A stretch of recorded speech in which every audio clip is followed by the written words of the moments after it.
Constantes quedas de energia têm gerado prejuízos na macro-região. Nas últimas semanas, moradores de 5 bairros de Ribeirão Preto ficaram no escuro. O fornecimento também foi interrompido em alguns pontos de Cássia dos Coqueiros, Barretos, Serra Azul e Sertãozinho. A qualidade do serviço prestado pela CPFL é questionado, já que muitas vezes o problema demora para ser resolvido. Mas a cobrança, essa está sempre em dia. A companhia, por sua vez, afirma que sempre envia equipes aos locais que ocorrem as queixas. A gente segue falando sobre esse assunto, é a macro-região integrada em tempo real aqui no Jornal da Clube. Recebemos hoje os advogados Breno Augusto Amorim, aqui em Ribeirão Preto, em São Carlos, Paulo Máximo Diniz e em Franca está o doutor João Vicente Miguel. Vamos começar aqui então em Ribeirão Preto com o advogado Breno Augusto Amorim. Breno, na última quarta-feira, na zona leste de Ribeirão Preto, nós tivemos ao menos 35 oscilações de energia elétrica em pouco tempo. Não é esse o serviço que se espera receber da Companhia de Energia Elétrica, né? Ótima tarde a você. Boa tarde, André. Boa tarde a todos que nos assistem. Não é essa a qualidade que o consumidor final merece receber. Até porque o Código de Defesa do Consumidor diz que a energia elétrica é um bem essencial e deve ser fornecido de forma adequada e segura, tá? E também de forma contínua, ou seja, essas interrupções elas não podem, de alguma forma, permanecer por longos períodos, né? Sob pena da agência reguladora, a ANEEL, intervir e autuar a empresa concessionária.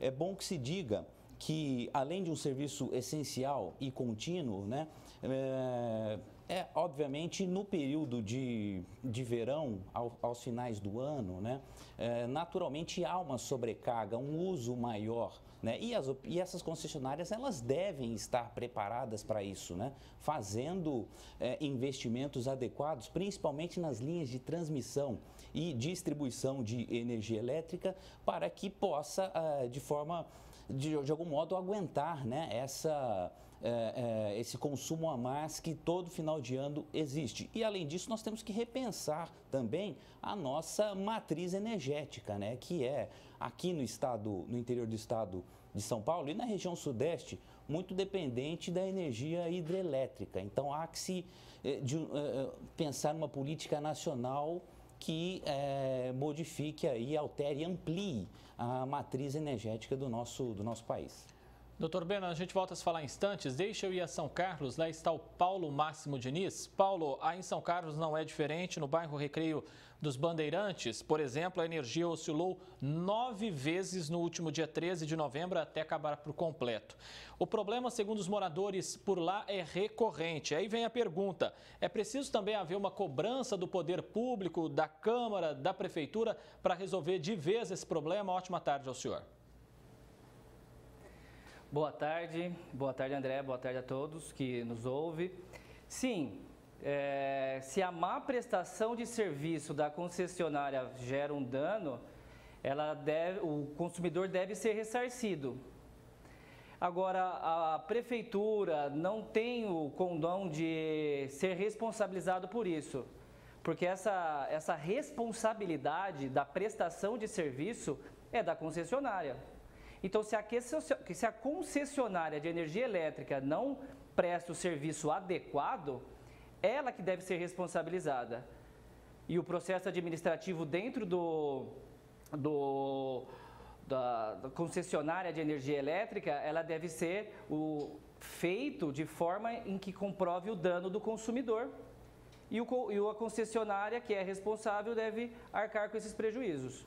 Doutor Paulo, é uma responsabilidade da concessionária, mas o que se espera é que haja pulso firme, né, dos prefeitos e das câmaras onde esses problemas acontecem. Se é responsabilidade da concessionária, tem que exigir que o serviço seja bem prestado, não é? Perfeito, é isso mesmo. Se verificar que essa má prestação de serviço está gerando muito problema para a sociedade, aí o Ministério Público tem que movimentar uma ação para analisar se é possível trocar até a concessionária com pulso firme, como você disse, para poder que a população consiga ter um serviço de qualidade. Vamos até a cidade de Franca agora, lá está o Dr. João Vicente Miguel. Dr. João, tem uma dúvida, muita gente se pergunta quando acaba queimando um aparelho em casa, né? A energia oscilou ou caiu de vez ali, teve uma sobrecarga, queimou, por exemplo, um aparelho televisor. Quais os caminhos, o que a pessoa faz para conseguir esse ressarcimento junto à Companhia Paulista de Força e Luz? Ótima tarde. Muito obrigado, boa tarde, André, boa tarde a todos. Na verdade, o Código de Defesa do Consumidor, em seu artigo 22, assim como a Resolução 395 de 2009 da ANEEL, ela estabelece que o serviço deve ser prestado com qualidade. E toda vez que esse serviço não está sendo prestado com a devida qualidade, especialmente no caso da energia elétrica, que é um serviço essencial, evidentemente que, havendo um prejuízo ao consumidor, esse consumidor deve ser ressarcido em razão dessas perdas que ele teve com seus aparelhos e outras coisas mais. Assim sendo, esse consumidor ele deve exigir da empresa concessionária, assim como junto aos órgãos públicos, para que seja acionado a fim de que ele tenha o ressarcimento de acordo com o que pede a lei. Doutor João, quando a gente começa a ter relatos de problemas envolvendo a energia elétrica, em Ribeirão Preto, Barretos, Cássia dos Coqueiros, cidade de Franca, aí na região de Franca também muitas vezes, o serviço começa a ser questionado. A qualidade principalmente. Sim.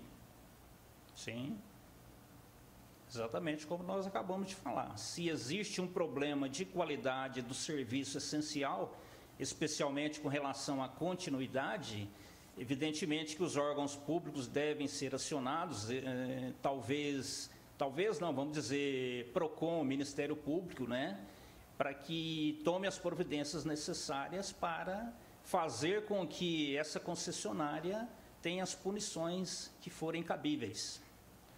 Eu volto aqui até Ribeirão Preto, advogado Breno Augusto Amorim. Breno, se nós temos problemas de falta de energia e muitas vezes de oscilação, isso leva a crer que a rede não está recebendo investimento? Pode ter problema no investimento na rede, causando esses problemas então?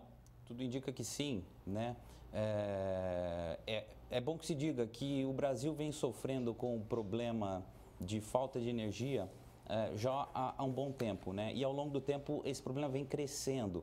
Então, ao que parece, falta investimento primário nas redes de transmissão e distribuição de energia elétrica e também falta uma política pública a nível nacional que, como eu disse antes, amplie a nossa matriz energética, né? Amplie para que não ficamos dependentes, sobretudo aqui na região sudeste, da energia hidrelétrica. E é bom que se diga também que essa ampliação deve ser realizada para a produção de energia sustentável, né? E não, e se possível, não energia que cause um passivo ambiental muito grande, como normalmente vemos aqui no interior do estado, né? Muitas termoelétricas que produzem energia através da queima de combustível fóssil. E, embora haja a produção de energia, não é uma energia limpa, né? Já que há um passivo ambiental grande e, além disso, é uma energia cara, porque essas dependem de diesel, por exemplo, para a produção. Então, é necessário que se diga que essa ampliação deve pensar, sobretudo, em energia sustentável, como, por exemplo, energia solar, né? Não é o caso da nossa região, talvez por conta de condições do tempo, de pensar numa energia eólica, como é normal no Nordeste do Brasil, mas uma energia solar, por que não, né? Então, há que se ter uma política pública a nível nacional também para que o Brasil, que está em crescimento econômico, né, desde os idos de 2000, a produção e o fornecimento de uma energia adequada e segura de fundamental importância para um país que queira pensar num desenvolvimento econômico sustentável. E vale destacar aqui que ninguém quer para a nossa região, aqui para o estado de São Paulo, o que está acontecendo lá no Amapá, essa crise de falta de energia terrível, né? Por isso a gente tem que cobrar uma qualidade do serviço aqui no nosso estado. Deixa eu ir a São Carlos, lá está o Paulo Máximo Diniz. Doutor Paulo, o doutor Vicente lá em Franca já explicou como a pessoa faz para ressarcir um aparelho eletrônico que queime em casa durante essas oscilações de energia. Mas como fica aquelas pessoas que precisam armazenar medicamentos e até aquelas que precisam da energia elétrica para algum equipamento hospitalar, para um idoso que está em casa ali com um respirador, com uma UTI? Quais as orientações para essas pessoas no caso de falta de energia? Nessa situação, como é muito emergencial, precisa fazer o seguinte: pedir uma vistoria em caráter de urgência. Como essa situação é muito delicada, a própria concessionária, através de uma resolução da ANEEL, ela fala que ele tem que mandar um funcionário no prazo de 24 horas para analisar essa situação e resolver. E o prejuízo do empresário? Doutor, como fica, por exemplo, o empresário que tem uma padaria, um açougue e a energia falta por muito tempo? A maneira dele receber o dinheiro é parecida com a de quem tem um aparelho queimado em casa, por exemplo, ou é diferente? O procedimento administrativo dentro da concessionária é o mesmo. Você tem que analisar o dano, verificar o que foi feito, qual foi o dano, por exemplo, o dano de alimento armazenado, o dano do produto em si que foi queimado. Se você enviar para uma empresa especialista, vai analisar, esse aqui dá para arrumar. O seu dano é o orçamento mais o que estragou. Agora, se verificar que não é possível consertar, é o valor do produto no mercado. Aí eles fazem a vistoria, analisa o conhecido no direito como nexo causal, verificar se essa falta de energia que causou o dano, aí eles têm até 15 dias para ressarcimento. Agora, se você verificar, que nem a primeira pergunta, sobre urgente, que tem perigo de vida, aí tem que ser imediato. Entendi. E infelizmente, né, muitas vezes a conta chega, como a gente falou aí na abertura do nosso estúdio, a conta chega em dia, mas quando você precisa ou quando você tem a queima de um aparelho em casa, você tem que ficar correndo atrás, faz 3 orçamentos, o serviço, na verdade, deixa a desejar também na hora de conseguir o reembolso. Eu volto à Franca, doutor João Vicente Miguel. Doutor João, qual que é o papel do PROCON? Qual o papel do PROCON quando começa a faltar energia constante na cidade?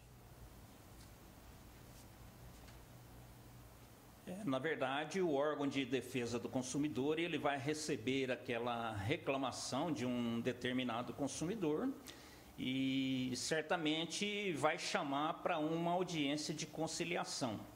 Havendo a conciliação, a companhia certamente vai tomar as providências necessárias e dar as suas razões, e não havendo a conciliação, certamente aquela reclamação deve ser encaminhada para a Fundação PROCON ou até mesmo para o órgão do Ministério Público para que tome as providências necessárias.